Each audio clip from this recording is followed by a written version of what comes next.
দুদু ভাই আবার কেঁপিছে হাসনাত আবদুল্লাহর উপরে। খেপারি কথা, হাসনাত করছে যে আওয়ামী লীগের টেকায় বিএনপির রাজনীতি চলে। দুদু ভাই বলছেন বিএনপি অনেক আগে থেকে, তার জন্মের আগের থেকে রাজনীতি করে, তাই হিসাব করে কথা বলা উচিত। বিএনপির বলো যে আওয়ামী লীগের টাকা দিয়ে রাজনীতি করছো। যদি বিএনপির লোকরা প্রস্রাব করে একমাত্র, তাহলে প্রস্রাবের তোরে ভেসে বঙ্গোপসাগরে গিয়ে পড়বে। সব কিছুর একটা সীমা থাকতে হবে। এমন কোনো কথা বলবা না যে কথার দায়িত্ব নিতে পারবা না। বিএনপি সম্বন্ধে যে অভিযোগ করছো, সেই অভিযোগের জবাব যদি বিএনপি শুধু থুতু ফেলে, সেই থুতুর মধ্যে তোমার খুঁজে পাওয়া যাবে না। সেই জন্য আমি বলবো, হিসাব করে কথা বলা, হিসাব করে চলা, আর গণতান্ত্রিক রীতিনীতি মানা। পোলা পাইন করলে বহুত ব্যর্থ আছে দুদু ভাই, ঠিকই কইছেন, ঠিকই কইছেন। সব জায়গায় দুদু ভাইয়ের লোক ঢুকেছে, একেবারে ফাউল এগলে। আপনি একজন বিশিষ্ট রাজনৈতিক নেতা, আপনি খাবার গেছেন, আপনার মুরগির ঠ্যাং দিবি না, তাই বলে দেখেন রানের পিস না দেয় দুদু ভাইয়ের কি রাগ। ঠিক আছে না? আমি কনফার্ম ওই মেসিয়ান না এনসিপি করে, ছাত্রদের দল করে। এরপরে দুদু ভাই খাবার গেলে না 2টা রান দিবেন, হ্যাঁ, আর বেঁধে দিবেন খিলানোর পরে। উনি খাবি আবার বেঁধেও নিয়ে আসবি। তো আসেন আমরা না ইতিহাস দেখি। দুদু ভাই কইছে মুরব্বী মানুষ তো ইতিহাস দেখা দরকার। তো দুদু ভাই মাঝে মাঝে ফাউল করে আর একটা বাড়ি খায়, কিছুদিন ঠান্ডা থাকে। ওটাই একটা কাজ। বিএনপির জীবনের কি কাজ সেটা অবশ্য জানি না। হ্যাঁ, জানাই কোনো গতি, সে নাকি হয় সহসভাপতি। তো উনি তো সহসভাপতি। তো ওই সহসভাপতি আর বেটা মানুষের দুদু একই জিনিস। বিএনপির দুদু ভাইয়ের কাজও এক, ওনার কোনো কাজ নাই আসলে। বিএনপির মধ্যে ঐতিহাসিকভাবে আওয়ামীপন্থীরা কাজ করে। পাগলা ফজলু একটা উদাহরণ, হাবিবুর রহমান হাবিব আর একটা উদাহরণ। ওই নাকি জামাত ইসলামের লোকদেরকে মসজিদে ঢুকতে দিবি না, নামাজের ইমামতেও করবে দিবি না। আটঘরিয়ার কোন মসজিদে জামাতের কোন ইমাম কোন মুয়াজ্জিন আযান দিতে পারবে না, জামাতের কোন ইমাম ইমামতি করতে পারবে না। তো এই দুটোই ছাত্রলীগের প্রেসিডেন্ট ছিল। বিএনপির শামুজ্জেম ছাত্রলীগের প্রেসিডেন্ট ছিল পরপর 3বার। মনিরুল হক চৌধুরী আর এক ছাত্রলীগ বিএনপি করে। এমনকি পরপর 2বারের সভাপতি হওয়া কে এম ওবায়দুর রহমান, সেও বিএনপির সাধারণ সম্পাদক ছিল অনেকদিন। তো দুদু ভাই আওয়ামী লীগের টেকা মানে তো আওয়ামী লীগের নেতার কর্মীর টেকা, তাই না? কে এম ওবায়দুর রহমান যখন বিএনপিতে আসে বা অন্যান্য ছাত্রলীগের নেতারা যখন বিএনপিতে আসে, তার টাকা পয়সা কি আওয়ামী লীগকে ফেরত দিয়ে আসে নাকি নিয়ে আসে? আব্দুল আল মিন্টু যখন আওয়ামী লীগে ছিল, তার টাকা আওয়ামী লীগের টাকা না। আর আপনারা তো টাকা নিয়ে আওয়ামী লীগকে এলাকা ফেরাইতেছেন, কথাটা তো মিথ্যা না, তাই না? তাই বিএনপির মধ্যে আওয়ামী লীগের টাকা আছে তো, কথাটা সত্য তো। 71 টিভির দখল কে নিছে? হ্যাঁ, কে নিছে? বুলু ভাই নিছে তো। আর টিভির দখল কে নিছে? আর কইলাম না। এস আলমের সাম্রাজ্য কে দেখতেছে? সালাউদ্দিন সাহেব দেখতেছে। সামিটে যায় কে বসতেছে? হ্যাঁ, আপনাদের কোষাধ্যক্ষের ছেলে বসতেছে। হ্যাঁ, দখল করতেছেন সবকিছুই। দেখেন ভ্যান চালকের জমিও তো বাদ দিতেছেন না। 1200 বিঘা চিংড়ি ঘের দখল করেছেন। হ্যাঁ, আর দেখামো এডিটর সাহেব দেখাবো না। আচ্ছা ঠিক আছে, আজকে বাদ দিই, আজকে আর না দেখাই। বিএনপির যত দখল সে নিয়ে আলাদা এপিসোড করবো নি। এইটা সাহেব কি কর না কি? ঠিক আছে, আচ্ছা ঠিক আছে, এডিটর কইছে ঠিক আছে। তবে দখল নাকি ন্যায্য অধিকার ফিরে পাওয়া, মির্জা ফখরুল বলছে। এটার দখল বলা ঠিক না। আমি বিশ্বাস করি নাই যে এটা কইছে মির্জা ফখরুল ভাই, কিন্তু বিএনপির ভেরিফাইড টুইটার অ্যাকাউন্টে এটার প্রমাণ আছে। দেখেন এডিটর সাহেব, দেখে দেন এটা যে ভেরিফাইড টুইটার অ্যাকাউন্ট, এটা দেখে দেন। আওয়ামী লীগের মিছিল করে দিতেছে আপনাদের লোক। আওয়ামী লীগের লোক ছাড়া আপনাদের বিএনপির কার্যালয়ের উদ্বোধন হয় না। দেখেন যে কটা জায়গায় আওয়ামী লীগ মিছিল করেছে সেইগুলো স্থানীয়ভাবে বিএনপির টাকা দেওয়া হচ্ছে, আমরা খবর পেয়েছি। আমাদের কাছে সব খবর আছে। 2-1 জায়গায় বিএনপি ধাওয়া দিছে সত্য, তবে এগুলো স্থানীয় অ্যারেঞ্জমেন্ট। আমি জানি না টাকা না পেয়ে ধাওয়া দিছে কিনা, সেটাও হইতে পারে। আমার ক্ষুদ্র ভ্রাতার ভগিনীদের কই, আওয়ামী লীগ এখন নিষিদ্ধ সংগঠন। মিছিল করতে দেখলে একাই আগায় যাবেন, একা থাকলেও ধাওয়া দিবেন। একা ধাওয়া দিবেন, 2 হাতে 2টা ইটা নিবেন, ইটে নিয়ে ধাওয়া দিবেন। এটা মিছিলে ধাওয়া দিয়ে দেখেন, এগুলো ভিতর ডিম। আপনি একলা ধাওয়া দিলে পলাবে, লিগে রাখতে পারেন। মাইরা হাড্ডি গুঁড়া গুঁড়া করে তেনা বানায় দিবেন, কিচ্ছু হবে না আপনার। নিষিদ্ধ ঘোষিত দলরে মারি দিছেন, বাড়ি দিছেন, কিচ্ছু হবে না। আমি দায়িত্ব নিলাম, কিছু হইলে আমাকে কবেন, আমি দেখবো। আসলে বিএনপি হয়েছে কি, বিএনপি করে আওয়ামী লীগ। বিএনপি আওয়ামী লীগ করিচ্ছে, এই বিএনপির আওয়ামী লীগ করা নিয়ে কথা বলি। তো যাই মানে এখন মনে হচ্ছে যে বিএনপি আসলে যে আওয়ামী লীগ করে, এটা কি কথা কইলাম আর বুঝাই কই। আওয়ামী লীগের যা কর্মসূচি ছিল, যা লক্ষ্য ছিল, তা বিএনপি কইরা দেয়। আওয়ামী লীগ একার শক্তিতে কখনো যেটা পারত না, সেটা বিএনপি আওয়ামী লীগের সেই কর্মসূচি কইরা দেয়। এখন দেখেন অনলাইনে বিএনপি আওয়ামী লীগ একই সাথে গেলায় আমাকে দেখেছেন, আমার কমেন্ট বক্সে দেখেন ফেসবুকে, বিএনপি আওয়ামী লীগ একই সাথে আমার গেলায়। তত্ত্বাবধায়ক সরকার কার দাবি ছিল? আওয়ামী লীগের দাবি ছিল। কোন সরকার সেটা বাস্তবায়ন করেছে? আইন সংশোধন করেছে, সংবিধানে ঢুকেছে বিএনপি সরকার ঢুকেছে। জিয়া কি ছিল? বাংলাদেশের প্রেসিডেন্ট ছিল, তাই না? প্রেসিডেন্সিয়াল সিস্টেমই বাংলাদেশের জন্য সবচেয়ে ভালো। প্রেসিডেন্ট সিস্টেম এটা বিএনপির কর্মসূচি। প্রেসিডেন্সিয়াল সিস্টেম থাকলে হাসিনা জিন্দেগি প্রেসিডেন্ট হবার পারল না নি। আওয়ামী লীগের দাবি ছিল এই প্রধানমন্ত্রী শাসিত পার্লামেন্টারি সিস্টেম। এই বিএনপি নিজেরা রাষ্ট্রপতি শাসিত শাসন ব্যবস্থার পক্ষ হইলেও প্রধানমন্ত্রী শাসিত শাসন ব্যবস্থা প্রবর্তন করছে বিএনপি, আইন করে বিএনপি প্রবর্তন করছে। এই পার্লামেন্টারি সিস্টেম ভালো কাজ করে যদি রাজা থাকে। এইগুলা সে সমস্ত দেশের জন্য ঠিক আছে, কিন্তু বাংলাদেশের জন্য ঠিক নাই। আমি এই এপিসোডে আলাপটা করেছিলাম, দেখে নিতে পারেন কেন প্রেসিডেন্সিয়াল পদ্ধতি বাংলাদেশের জন্য সবচেয়ে ভালো। আবার দেখেন বিএনপি ৭২-এর সংবিধান রক্ষা করতে চায়। ৭২-এর সংবিধান বাতিল করা সম্ভব না বলছেন মির্জা ফখরুল, দেখেছেন? তো আপনারা তো আসলে আওয়ামী লীগ করতেছেন, আর কি কি করতেছেন? আওয়ামী রাজনীতি। আসেন আর একটু দেখি। অসাম্প্রদায়িক বাংলাদেশ গড়া ছিল আওয়ামী লীগের রাজনীতি, আপনারা সেটাই করতে চান। এই দেশে অসাম্প্রদায়িক বাংলাদেশ আর বিএনপি লেখা সার্চ দেন না গুগলে, দেখেন বিএনপির কোন নেতা বলে নাই এটা। তারেক রহমান পর্যন্ত বলেছে আওয়ামী লীগ মুক্তিযুদ্ধের চেতনার বাংলাদেশ গড়তে চায়, বিএনপিও তাই চায়, দেখেছেন? তো বিএনপির তফাৎ থেকে আওয়ামী লীগ থেকে বিএনপিতে বিলুপ্ত হচ্ছে আওয়ামী লীগ, দেখেছেন?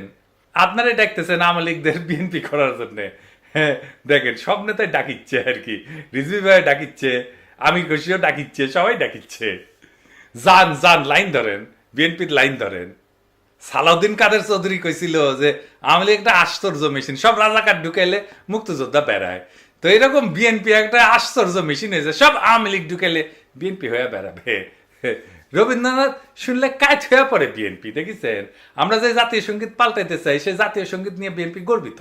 দেখেন তারেক রহমান কইছে, কি আর বলবো, এই রবীন্দ্রনাথ বাংলাদেশে ইন্ডিয়ার আওয়ামী লীগের একটা পলিটিক্যাল প্রজেক্ট, সেটারে ঊর্ধ্বে তুলে ধরে বিএনপি। এখন বিএনপি আওয়ামী লীগের লোকেরা এসে খাও করে ধরবি, আপনি না রবীন্দ্রনাথ নিয়ে বই লিখেছেন, আমি একটা কেন, আমি ১০০টা বই লিখমু, তাতে কি যায় আসে? তাতে কিছু যায় আসে? জাতীয় সঙ্গীত একটা পলিটিক্যাল কোশ্চেন, একটা জাতির আত্মপরিচয়। আমি তো বোদলিয়ারের কবিতা পছন্দ করি, রবীন্দ্রনাথ বাদী দেন, তা আমি কি বোদলিয়ারের কবিতা নিয়ে এসে জাতীয় সঙ্গীত বানামু? হ্যাঁ বেকুব গুলা। আমি তো ইকবালের কবিতা পছন্দ করি, তো আল্লামা ইকবালের কবিতা নিয়ে এসে কি আমি বাংলাদেশে জাতীয় সঙ্গীত বানাবো? হ্যাঁ ফাইনালি ইসলাম প্রশ্নে বিএনপি ইন্ডিয়ার যেটা প্রজেক্ট, সেই প্রজেক্টের মধ্যে যা ঢুকেছে। আসেন এটা একটু বুঝে দেখি। বিএনপি সবসময় ইসলাম প্রশ্নে একটা নমনীয় শ্রদ্ধামূলক অবস্থান নিত সৃষ্টির সময় থেকে, জিয়াউর রহমানের আমল থেকে। কিন্তু বেশ কিছুদিন থেকে একটা শক্তিশালী ধারা বিএনপির মধ্যে কাজ করতেছে, যারা মনে করে ইসলামপন্থী ধারা, বিশেষ করে জামাত ইসলামীর সঙ্গে বিএনপির সঙ্গ ত্যাগ করা উচিত।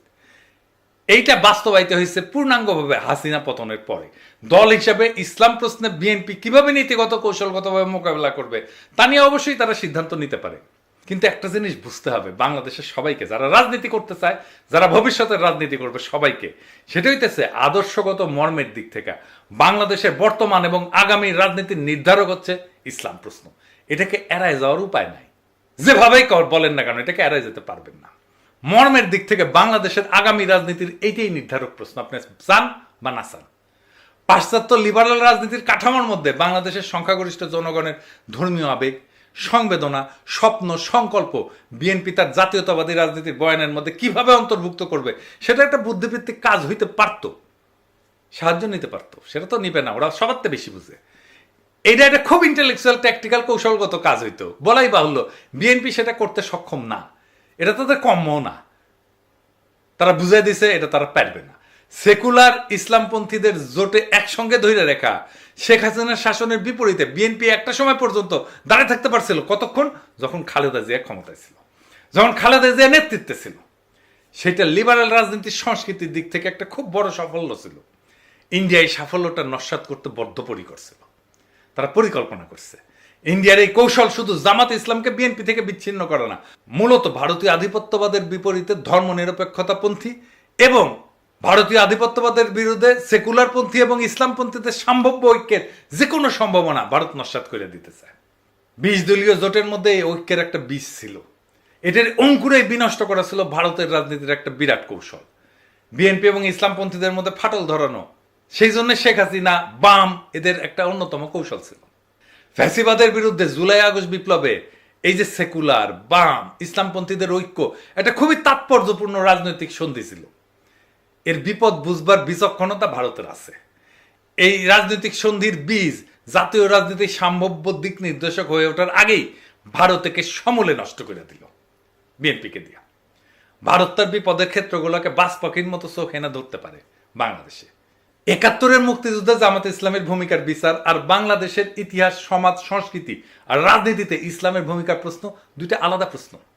1971-এ জামাতে ইসলামের ভূমিকার কারণে বাংলাদেশের শক্তিশালী ইসলামপন্থী রাজনীতির উদ্ভব এবং বিকাশ অনেকটা ক্ষতিগ্রস্ত হয়েছে, সেটা আমরা মানি বা না মানি। কিন্তু বিএনপিকে জামাত ইসলাম থেকে বিচ্ছিন্ন করা যে একান্তই ভারতের এবং লীগের প্রধান কৌশল, যার উদ্দেশ্য বিএনপিকে আরো দুর্বল করা, খর্ব করা, এটা বোঝার জন্য খুব একটা রাজনৈতিক জ্ঞানের প্রয়োজন হয় না, আইনস্টাইন হওয়ার দরকার নাই। এটা উল্টা দিকে জামাত ইসলামকেও দুর্বল করার কৌশল।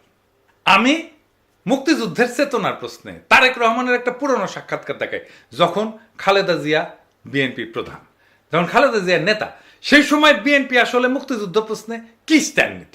আমি এই সাক্ষাৎকারটা সাপ্তাহিক 2000-এ প্রকাশিত হয়েছে, 2001 সালের 17ই আগস্ট। এইটা পরে জনগণের মুক্তিযুদ্ধ চেতনার স্বরূপ সন্ধান এই নামে আহমেদ মুসা সম্পাদনা করে আর একটা বই বের করে। তো সেই সাক্ষাৎকার বড়, কিন্তু আমি শুধু মুক্তিযুদ্ধ বিষয়ক অংশটা তুলে ধরতেছি। এইখানে আমি সাপ্তাহিক 2000-এর প্রশ্ন এবং তারেক রহমানের উত্তর সেটা আপনাদেরকে বলতেছি। জামাতে ইসলামীকে কি আমি মুক্তিযুদ্ধের বিপক্ষ শক্তি বলবো না? আমি কিন্তু জিনিসটাকে ভিন্নভাবে দেখি। এটা আমার আগের জেনারেশন বলতো। আমি বলবো আসুন আমরা ভিন্নভাবে চিন্তা করি। 1971 সালে মুক্তিযুদ্ধ হয়েছিল, আমার বাবা মুক্তিযুদ্ধ করেছিলেন, তারা বুঝেছিলেন তারাই সঠিক কাজটি করছেন। জামাতকে অনেকে, আপনারা, আওয়ামী লীগ বলে যে তারা মুক্তিযুদ্ধের বিপক্ষ শক্তি। দেশ তো এখন স্বাধীন হয়ে গেছে। আমাদের সবচেয়ে বড় বাস্তবতা হচ্ছে দেশ কিন্তু এখন স্বাধীন। 71-এ জামাত হয়তো মনে করেছিল মুক্তিযুদ্ধটা ঠিক নয়, এ কারণেই হয়তো তারা এটার বিরোধিতা করেছিল। স্বাধীনতার পর জামাতের কোনো নেতা কি বলেছে এটাকে আমরা আবার পাকিস্তানের নিয়ন্ত্রণে নিয়ে যাব? আমার তো মনে পড়ে না কোথাও তারা এটা বলেছে। দেশ এখন স্বাধীন, আমরা 30 বছর পেরিয়ে এসেছি। এই যে মুক্তিযুদ্ধের চেতনা, রাজাকার, এটা নিয়ে আমাদের পূর্বপুরুষদের এত সময় নষ্ট করেছে যেটার ভোগান্তি এখন আমাদেরকে পোহাতে হচ্ছে। আমার জেনারেশনকে বলবো আসুন আমরা সামনে এগোই, রাজাকার নিয়ে চিন্তা করে সময় নষ্ট না করে মানুষের অর্থনৈতিক মুক্তির লক্ষ্যে যা করা উচিত বা যা করা প্রয়োজন সেটা করি। যুদ্ধাপরাধীর বিচার বা শাস্তির ব্যবস্থা তো একটা স্বাভাবিক ঘটনা, এটাকে ভুলে গেলে চলবে কি করে? জার্মানি 40 বছর পর, প্রশ্নটা শেষ করতে দেননি তারেক রহমান, তার আগেই উনি বলতে শুরু করেন। জার্মানি 40 বছর পর নাৎসিদের বিচার করেছে। 40 বছরে তারা প্রথমে দেশের প্রতিটি মানুষের বাসস্থানের ব্যবস্থা করেছে, কর্মসংস্থানের ব্যবস্থা করেছে, তারপরেই তারা এটাতে গেছে। আপনি বলছেন আগে আমরা মানুষের মৌলিক চাহিদা পূরণ করব, তারপরে মুক্তিযুদ্ধের বিপক্ষ শক্তি বা রাজাকার নিয়ে চিন্তা করব। অফকোর্স আমার বাবা যুদ্ধ করেছেন। কেন যুদ্ধ করেছেন? যাতে দেশের প্রতিটি মানুষের বাসস্থান থাকে, খাদ্যের নিশ্চয়তা থাকে, অর্থাৎ মানুষের মৌলিক চাহিদা নিশ্চিত করার জন্য। কিন্তু 30 বছরে আমরা মানুষের এই মৌলিক চাহিদাগুলো পূরণ করতে পারিনি। আসুন আগে মানুষের মৌলিক চাহিদাগুলো পূরণ করি, তারপর ওসব নিয়ে চিন্তা করা যাবে। আপনার বাবা যাদের বিরুদ্ধে যুদ্ধ করেছিল, আপনি তাদের বিষয়টি আলাদাভাবে দেখবেন না? আমার বাবা কারো বিরুদ্ধে যুদ্ধ করেননি, তিনি যুদ্ধ করেছিলেন মানুষের মৌলিক অধিকার নিশ্চিত করার জন্য। কিন্তু আপনি আদর্শ প্রশ্নটা শেষ করতে দেননি সাপ্তাহিক 2000-কে। তারেক রহমান তার আগেই বলা শুরু করেন, আপনার পেটে যখন ক্ষুধা থাকবে তখন কিন্তু মাথায় আদর্শ কাজ করবে না। আপনার পকেটে যখন চলার পয়সা থাকবে না, আপনি যখন আপনার সন্তানের ওষুধ কিনতে পারবেন না, খাবার কিনতে পারবেন না, তখন কিন্তু কোনো আদর্শ থাকবে না। এগুলো বইয়ে মানায়, বাস্তবে মানায় না। আমরা মুক্তিযুদ্ধের বিপক্ষ শক্তি বলতে যাদের কথা বলছি তারা তো খুবই কম। বিএনপির মতো একটা রাজনৈতিক দল কেন তাদের শেল্টার দেবে? শেল্টার দেওয়ার ব্যাপার নয়, আমরা চেষ্টা করেছি সবাই মিলে একসঙ্গে কাজ করতে, দেশকে এগিয়ে নিতে। এখন বলতে হয় 96 সালে শেখ হাসিনা যখন তাদের সঙ্গে নিয়ে আন্দোলন করলেন, তখন কেন আপনারা তাকে এই প্রশ্ন করলেন না? অবশ্যই শেখ হাসিনাকে এই প্রশ্নগুলো করা হয়েছিল। উত্তরে কি বলেছিলেন শেখ হাসিনা? কৌশলগত মিত্রের কথা বলেছিলেন, কিন্তু এতে তিনি সমালোচনা থেকে রেহাই পাননি। কৌশলগত মিত্র তার মানে শেখ হাসিনা নিজ স্বার্থে বলেছেন এই কথা। আপনিও তো সেরকমই বলছেন। না, আমি সেভাবে বলতে চাচ্ছি না। আমি বলতে চাচ্ছি, আসুন আমরা সবাই মিলে সামনের দিকে এগোই। পেছন নিয়ে আমরা আর কত টানাটানি করব? আপনি জান না, একজন সাধারণ মানুষের কাছে মুক্তিযুদ্ধের যারা বিরোধিতা করেছিল তাদের প্রতি তার হয়তো একটা বিরূপ ধারণা আছে। কথাটা অনেকাংশে হয়তো বা ঠিক, কিন্তু এটাও ঠিক, মানুষ এসব শুনতে শুনতে ত্যক্ত, বিরক্ত।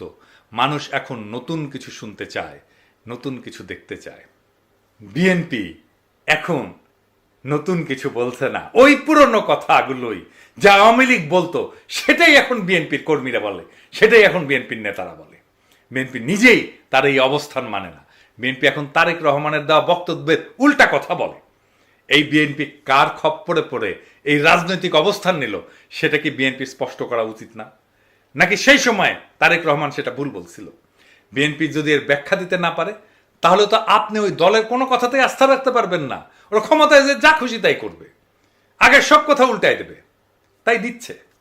আমরা কেন বিএনপির বিরোধিতা করি? বিএনপি আজ যেখানে দাঁড়ায় সেখান থেকে আর যাই হোক, জনতার আশা ভরসার পথে হাঁটা যায় না। কারণ ছাত্র জনতা শুধু আওয়ামী লীগকে সরাই দিচ্ছে, তাতেই বিএনপি খুশি। কিন্তু বিএনপি আওয়ামী লীগকে ছুঁড়ে ফেলে দিতে চায় না। তাদের নীতি, ইতিহাস, তাদের বয়ান, এমনকি তাদের ভাষা বিএনপির গলায় উঠে আসে। জিয়া যে রাষ্ট্রপতির শাসন ব্যবস্থার কথা বলছিলেন, বিএনপি আবার সংসদীয় ব্যবস্থা বন্ধ না করে। যে জিয়া ৭২-এর সংবিধানকে বাতিল করে দিছিল, এখন সেই বিএনপি ৭২-কে রক্ষার কথা বলে। যে বিএনপি অসাম্প্রদায়িকতার নামে আওয়ামী লীগের হাইব্রিড বয়ানকে সামনে রেখা ইসলামী মূল্যবোধ থেকে সরে যায়, সে কি করে জনগণের প্রতিনিধিত্ব করবে? এটি কি পরিবর্তন, নাকি এক বিব্রতকর পুনরাবৃত্তি? বিএনপি একটা নকল বিকল্প, যেখানে পুরাতনের পোশাকে নতুন কিছু সাজানোর ব্যর্থ চেষ্টা চলে। যারা আওয়ামী দুঃশাসনের বিরুদ্ধে এক বুক আশা নিয়ে বিএনপির দিকে তাকাইছিল, অথচ এখন দেখে ওদের পাতে ভাত কম, কিন্তু বকবকা নিয়ে আওয়ামী বুলি আগের চেয়ে বেশি। ফ্যাসিস্ট হাসিনার জন্ম কিন্তু বিএনপির ব্যর্থতা থেকেই।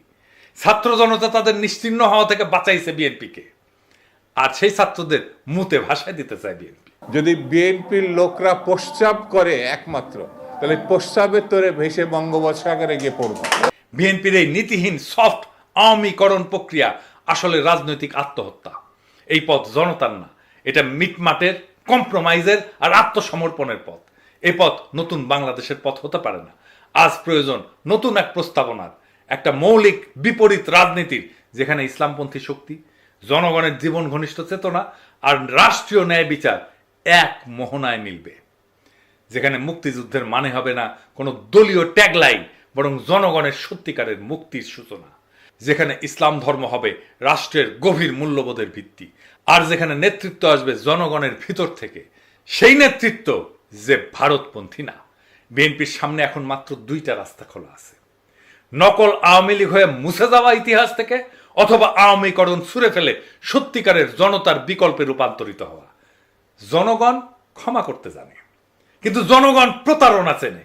বিএনপি আজকের রাজনীতি জনগণের সাথে প্রতারণা। মনে রাখবেন, প্রতারক আর বিশ্বাসঘাতকদের জন্য জনগণের মন খুলে যায় না, কেবল ঘৃণার দরজা খুলে। মনে রাখেন ইতিহাসের এই হিসাব। ইনকিলাব জিন্দাবাদ।